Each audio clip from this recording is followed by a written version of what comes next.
Hello everyone, this is Tenguru, back with another Dark Souls 3 boss. After our search for Aldrich ended in vain in the last episode, we returned to the Crucifixion Woods and into the poisonous swamp of Farron.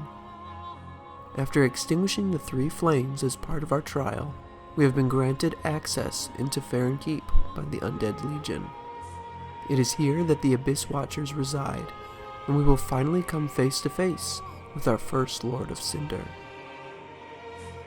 These undead warriors vowed to partake of wolf blood as a rite of their covenant. The blood was spread amongst the Abyss Watchers, and their souls are one with the wolf blood master, the late knight Artorias. Like their master before them, their mission is to seek out any sign of the Abyss, and are thus fighting a constant war with its abominations. After the Legion's Watchers became Lords of Cinder, the wolf blood dried up, and Farron became consumed by a festering wood that ails it to this day. These dutiful Watchers have long since been tainted by the Abyss, and are now at constant war with one another, unable to distinguish friend from foe. As the fight commences, more and more members of the Undead Legion will begin to rise and join in the fray, attacking both you and one another. Try to let them duke it out as much as possible, while slipping in for a backstab when you can. This can also be really helpful if you need to fall back and heal, but do keep an eye out, as they will turn their attention back to you just as quick, and can cover a lot of ground with their dashing attacks. Make sure you save some Estus though, because the real fight begins in stage 2.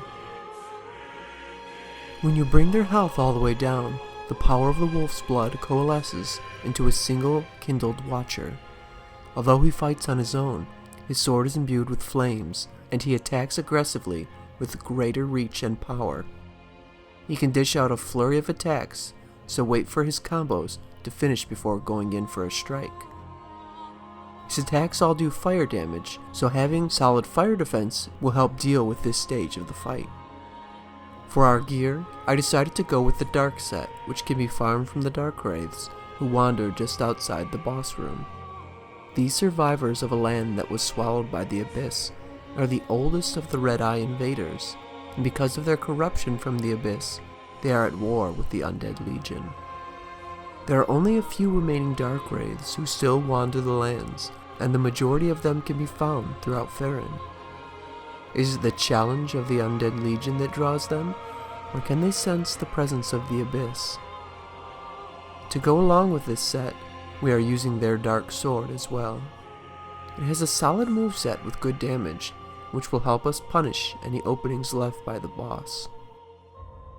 By defeating the Abyss Watchers, we will obtain our first cinders of a Lord, and will be able to return them back to their throne at Firelink Shrine.